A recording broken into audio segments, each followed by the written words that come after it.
We continue our discussions on the radical collaborations that we have been agitating for, promoting on this platform, where we talk to different stakeholders about the improvement of local government and the governance, service delivery, provision of infrastructure, and so it goes. The focus today is going to be on the provision and maintenance of infrastructure at local level.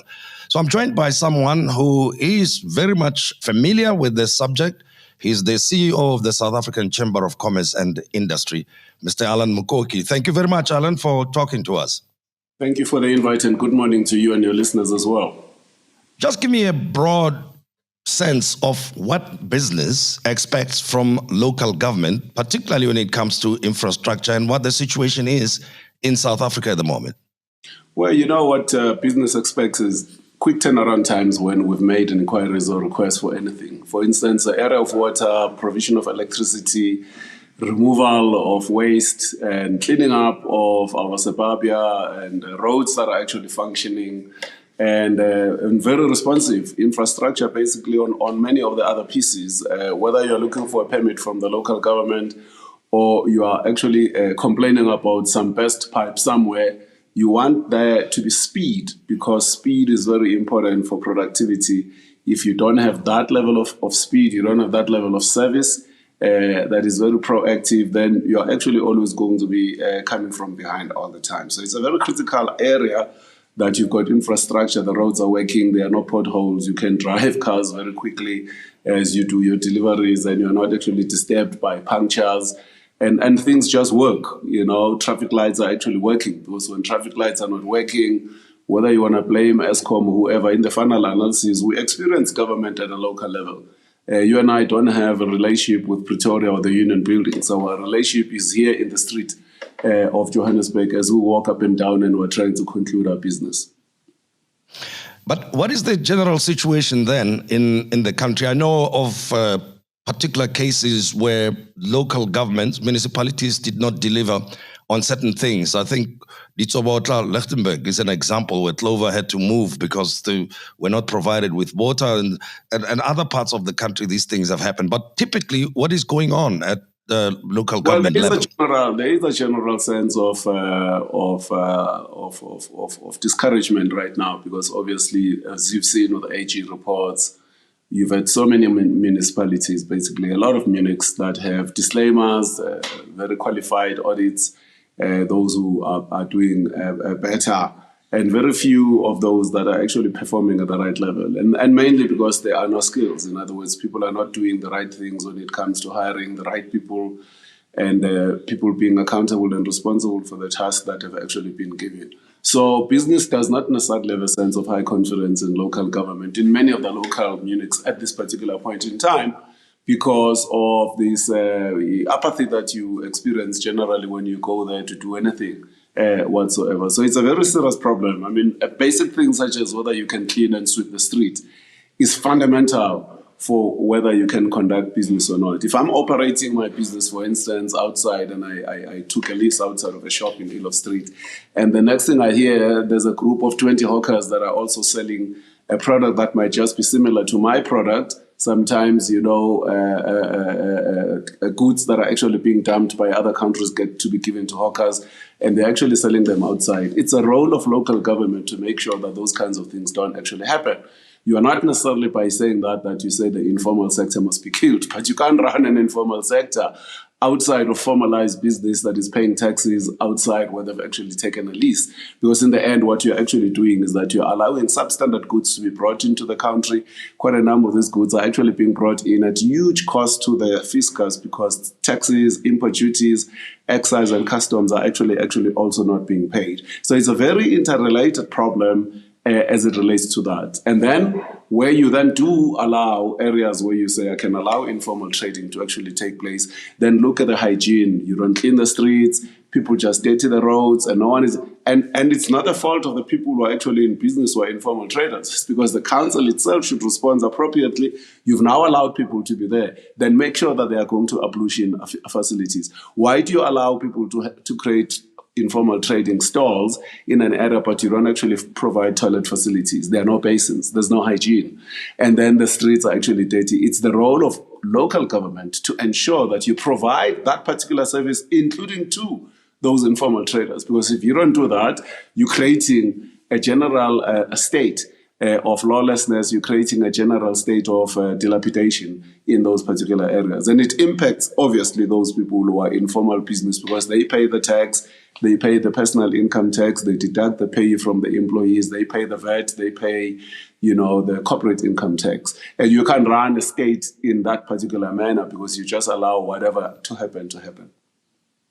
What are your members telling you about their relationships with the different municipalities? I mean, you've explained what municipalities should do. And I would take for granted that councillors know this. That's why they are councillors, and that's why the municipalities exist. Obviously, there's the rationale for the existence of municipalities. They have objectives, they've got roles to play, they've got budgets, all of those things. Now, if these are known to the councillors and the municipalities, I'm including the officials here, why are they not delivering on the very things that you have mentioned? Because of lack of incentives. In other words, people don't have an incentive to perform. You've got very low apathetic levels now of active participation in local government by the voters, to whom the councillors are supposed to actually be accountable to. People stay away from the polls. They don't come to effect the change that they want to do. There are areas where we are listened to, and I certainly can say here in Johannesburg when MMC Mbundu, Nkululeko was there. I don't remember which of the parties he represented. I think Action SA, but he was in the executive of the former Mayor Mpho Palatse, with whom we also worked very, very, very well. We experienced a very different dynamic in terms of that level of the relationship by our local chambers here, Randburg, and the other chambers that are actually in the area. So it depends. Some in the Western Cape. What do you mean you experienced a different dynamic when you were working with them? What is happening? Of dynamic, people were very reachable. Each time we set up meetings with the MMC to meet with him and his team, he was always very much available. Each time we set up meetings with the mayor herself, she was very much available. So it depends, I don't think that you have exactly the same experience everywhere, but it's just the general feeling that in general, the majority of cases, the case that I'm mentioning, such as the former MMC Mbundu, is more of an exception rather than the rule, because I'm answering your question. That should be the rule. We should all operate with exactly the same template of performance requirements.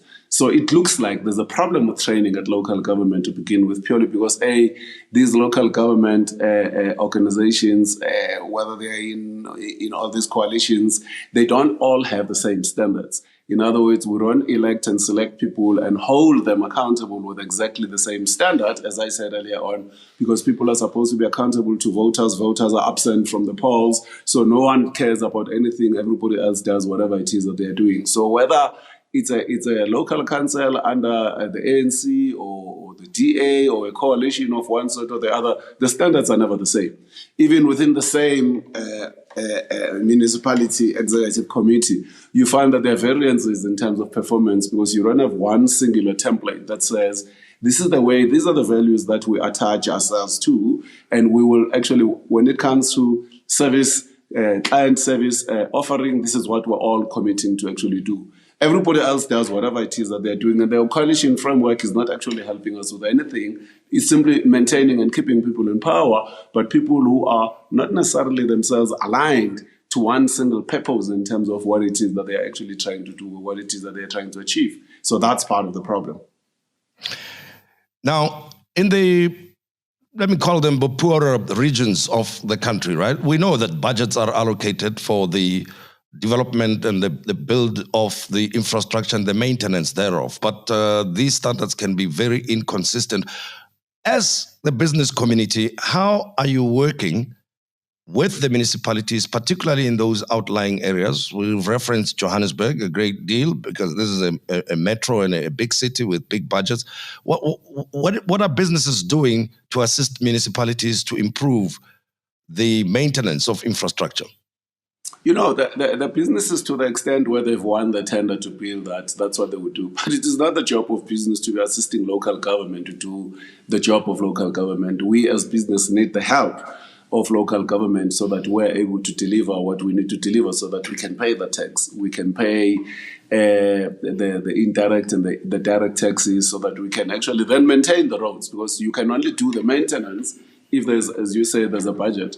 Budget must be made up of revenue and expenses. We want to be on the revenue side of the equation. So if you drag business as well onto the expenditure side of the budget, then no one is going to be making money, because now you are obviously killing the goose that's laying the golden egg. So we want the people on the expense side of the balance sheet, of the income statement, to ensure that they create the necessary conditions and the service level agreements that are required so that the people on the revenue side can continue to generate the revenue for the city so that we can make more business. And when we make more business, then we're able to fund the local council. So to that extent, look, it is the beast, the way it is, the beast that we're facing is the one that we're facing, because until we address the issue of a meritocracy in terms of how do we even design the template for the type of person that should be a councillor, and not only the type of person that should be the councillor, but the type of person that should be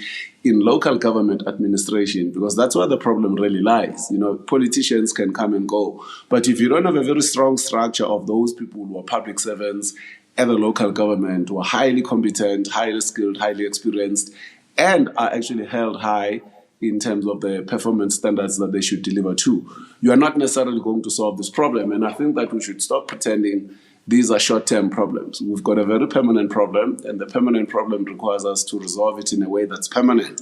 And we start with the redesign of the type of individual that we want to be the city manager. And that person is going to put together their team. And what is the template that we're using to say a city manager ought to look like that? Are we happy with the quality that we currently have? And we're not as business, absolutely, because we do think that the government needs to do something more in terms of getting the right skills and compensate them correctly, because part of the problem is that you create these bureaucratic principles and rules that you can only pay a city manager X amount of money. Then that restricts you in terms of attracting the best available resource that you can find outside of that public sector environment. So you continue to repeat the same cycle that's not necessarily working for anyone. If the job has become complex, if the job is a 6 or 7 or 10, then you go look for a 6 or 7 or 10 wherever you can find them in the marketplace, whether it's in the private sector or in the public sector.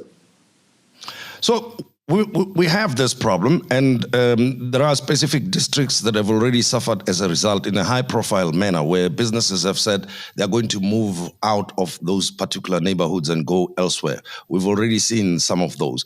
Now, we need to improve the situation. Everybody will agree with you. But I think as business, you do have a sense of how the collaboration or partnerships can work with municipalities. Do you have any idea that you would like to share with us and that you would propose to municipalities and national government for that matter? Well, one of those collaborative ideas, as I say, it's the one thing that you need to move. If you move that thing, everything else falls in place. It's the idea that you need to change the people, skills, and competencies piece, and then the culture and the values piece. In other words, for any organization that you want to run successfully, it's always going to be about the right people, the right skills, the right values, and the right culture. And I know a lot of times, I can bring you 20 business school professors here. They'll want to come and tell you about strategy and tell you about policy and tell you about systems and tell you about structure and a whole range of things. None of those things actually matter at all. The only thing that matters, as I say, only these 4 things. Bring in the right people who have the right skills and make sure that you design the right set of values and culture that can drive that particular organization. Because if you start there, and that's one of the things that I'm saying we can share as business, to say, let's look at how you are currently putting together a team within local government, whether it's Tshwane, whether it's anywhere else. Most of those problems start with management, right? They start with management because either A, we didn't hire the right person, or B, we're not performance managing the right person. So the selection, recruitment, and retention of the right skills is a very, very critical component. And we mustn't work with what we currently have. No, we must work with a template.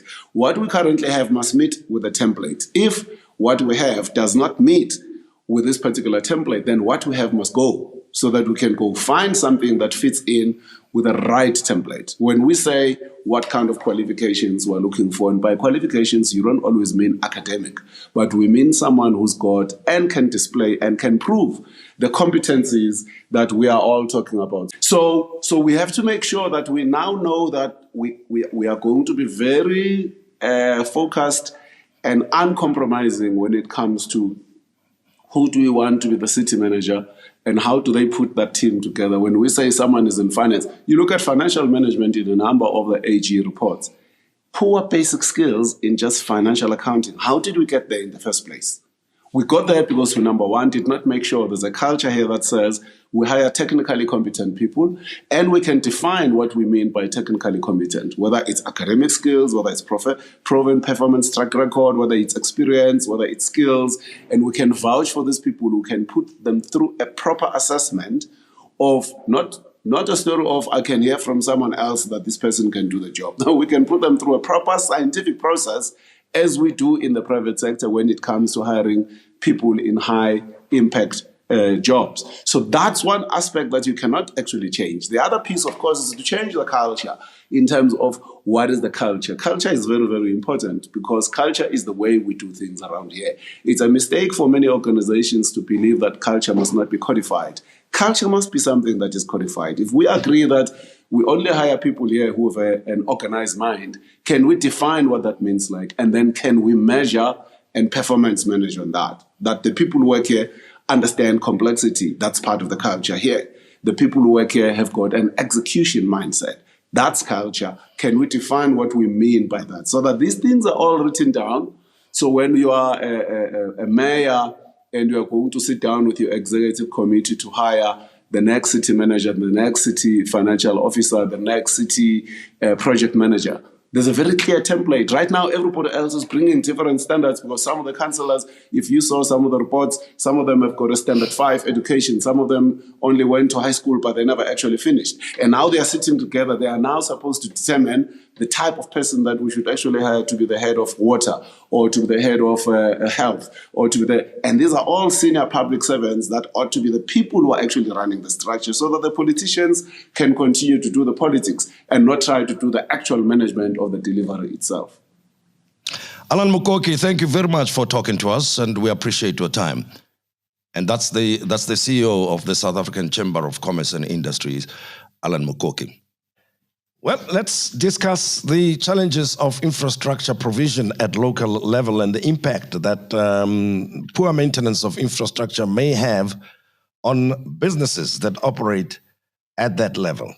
Ken Clark, you started life as a farmer, moved into the dairy industry, processing milk, started the company Twiza, and so it goes. But the experience in recent times has been very difficult for you in the Komani, Queenstown area. Tell me the story. What's going on there? Tim, we started to engage with the municipality in 2017 where we saw the municipality was starting to lose about 10 million rand a month. Eskom bill was at 40 million.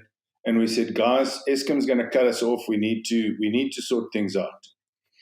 Bottom line is, after much intervention, 3 administrators, and a lot of effort, now even a national cabinet representative with national intervention, our Eskom bill is sitting at 1.075 billion.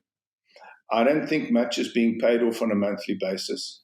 We have electrical infrastructure that's on the verge of collapse, total collapse. There has been no really proactive maintenance done in the town and the major substations around the town for probably in excess of 20 years. There's no master plan. There is no maintenance plan which seeks to address the issues on the master plan. So besides load shedding, we have got municipality shedding. And there's a group, and all I see, there's no power in this street, and there's no power in that street. And so it goes. And the people are actually so browbeaten at the moment. They feel quite helpless. There's no access to the municipality to speak of. There's an effort here and there to make communication happen with, the ratepayers and the like. But honestly, the municipality is in a state where it has zero money. They've already spent 23 million this year on patching cables and this and that and the next thing. But they say they patch the same cable 5 times without sorting out the real problem. And so fundamentally, there is no helicopter view of what the problem is. They won't take advice as to how to fix those problems. And with the result, we just stumble on down this road. We can see the cliff edge coming, but we carry on walking.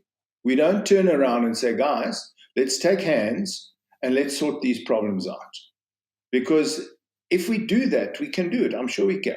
It's been done in many other parts of the country. But there's lack of willingness to admit things aren't right, things are failing, and we need help. You can't turn a situation around unless you actually admit that there's a problem and that help is required, to turn the problem around. The municipality has continued to frustrate the efforts of the NCR and his team to intervene and do the right thing.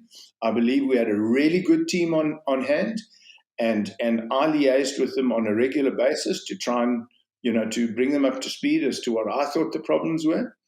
And who is that? Sorry, you mentioned, you said NCR? Yeah, the National Cabinet representative was Dr. Tom. And you might remember that June last year, Bloemfontein and Queenstown were put under national supervision. And basically what has happened is that the local council just sidelined the NCR and his team. They kind of just wouldn't allow them to do their duty. And so I think here's fundamentally where the failure comes in, is that National has not taken the situation in hand and said, guys, sorry, I sent the NCR and his team here to do a job of work. You are interfering with that and you're disrupting that process. And the result is that there's a stalemate as far as that's concerned. So national intervention, as it was announced last year, is not happening. It is stalled. Okay. Yeah, but I'll come back to you in a moment, Ken. Let me find out from Richard what the experience is amongst your colleagues in the business community of Makhanda.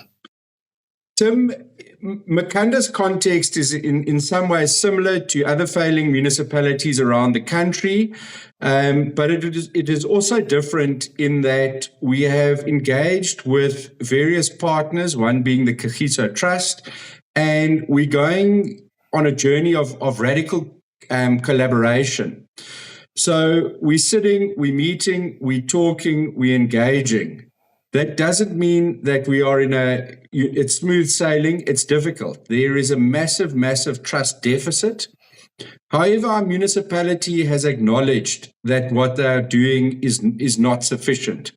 Perhaps the best example is our city motto is a great place to be, and they've changed it to a great place to be by 2030.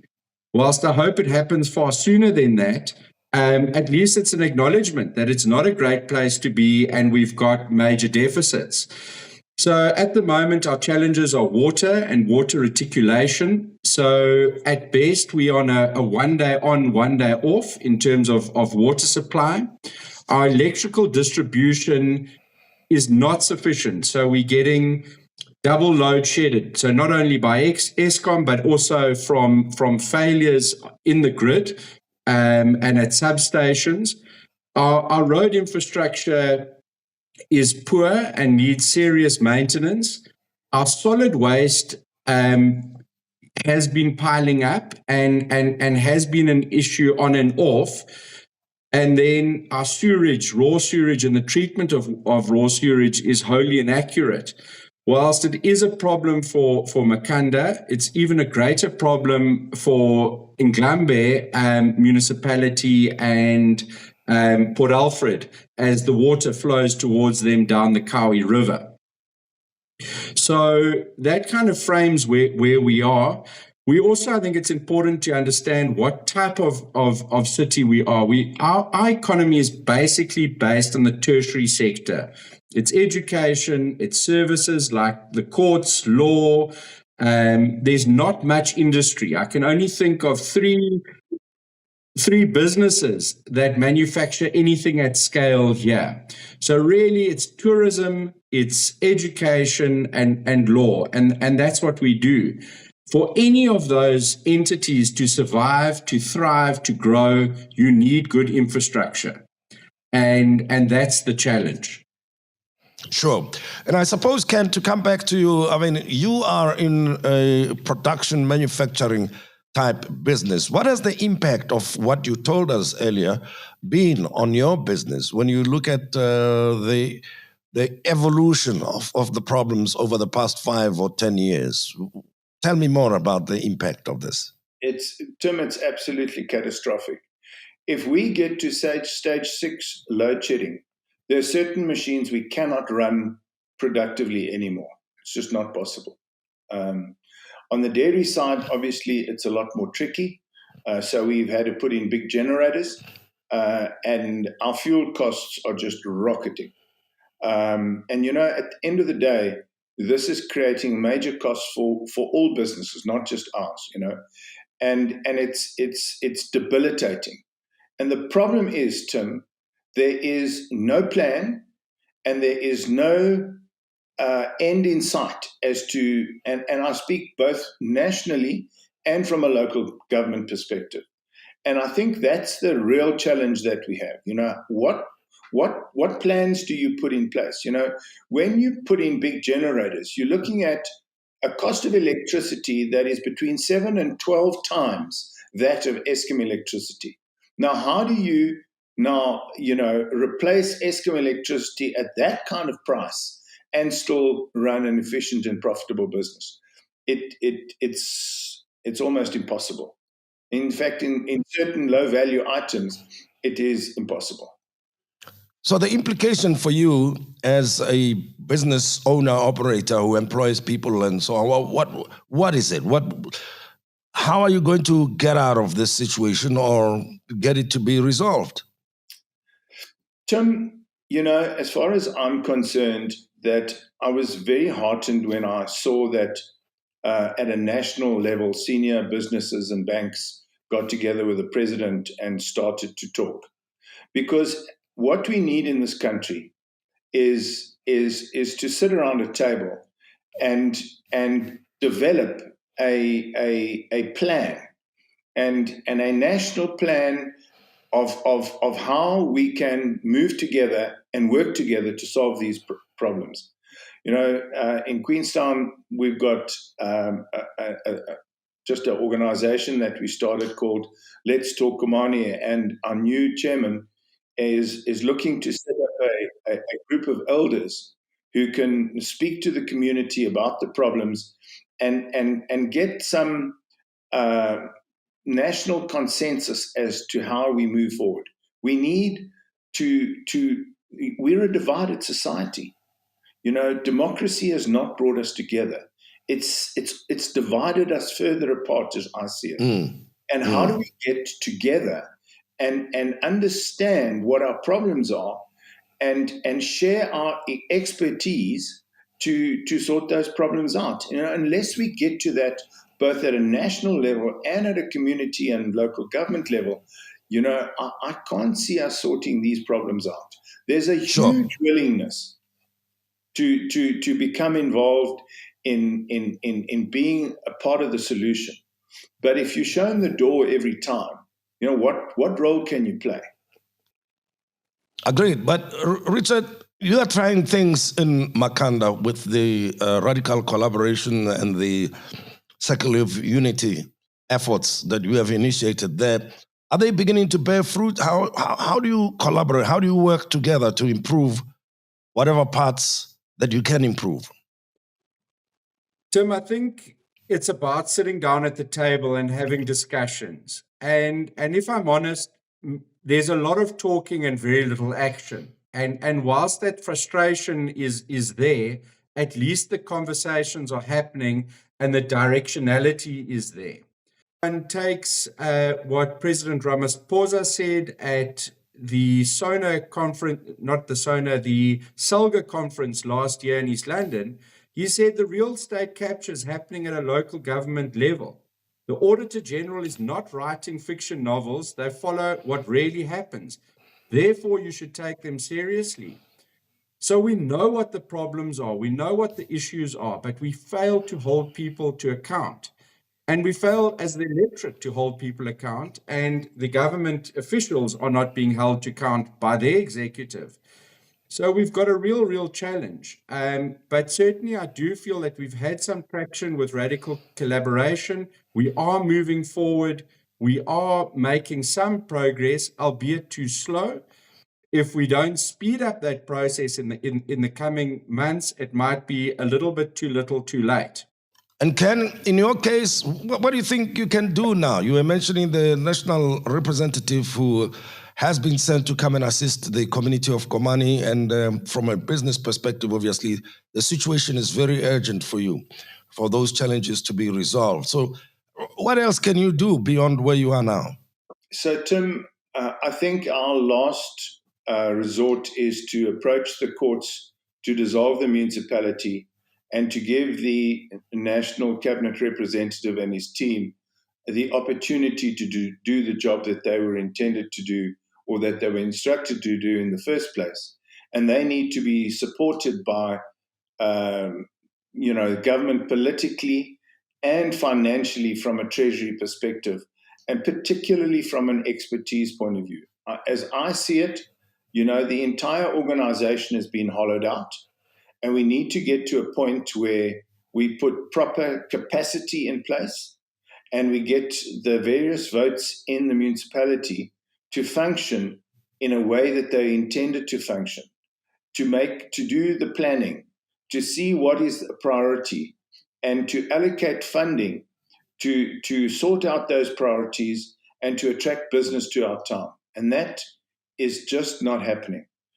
Queenstown is a hub. It's an economic hub for quite a large area, both in the farming community and in the Transkei. And we have a lot of people coming in and out of town. So it's a very popular place for businesses to be. But the municipality is making it impossible to do business here. And we have to develop some sort of local consensus or local dialogue where we can, fix things that need to be fixed. And I'm afraid to say that a lot needs to change to get us to that space. And unfortunately, there's this resistance by the local municipality and the ANC in that municipality to do exactly that. Richard, let me ask you the final question. You've tried things, you're trying, with the radical collaboration and the circle of unity. Does that give you confidence that things will improve going forward? And do you have a sense of the timeline of when you'll say, yes, we are making progress? Tim, I'm confident that we are moving in the right direction. I'm not 100% sure when we will be firmly on that position, but I certainly feel that within the next 3 to 4 years, we should be well on our way turning Makanda back into a great place to be. And so, as I said, I'm cautiously optimistic. And Ken, last word from you. What else can you do beyond what we've heard from you? We're not giving up, Tim. We are bolted to the ground here in Queenstown. And we are going to do everything in our power to make sure that change happens, and change happens for everybody. Because believe you me, if you think we are suffering in the towns, wait until you talk to the people in the townships and you see how they're suffering. And I think everybody's fuse is getting very short here. And so something's going to change sooner or later. And hopefully when that time comes and we can stand together and work for what is right, then we'll see major change happening. But as of now, in my view, State capture is alive and well, and it's thriving and milking the cow dry in Queenstown. Ken, thank you very much. And Richard, thank you again. Good luck, gentlemen. And of course, hang in there. Many fellow South Africans across the nation would like to see things improve. And that's why we're having these discussions, so we can motivate one another to hold hands and improve service delivery, improve infrastructure, and improve governance. Much appreciated. Thank you.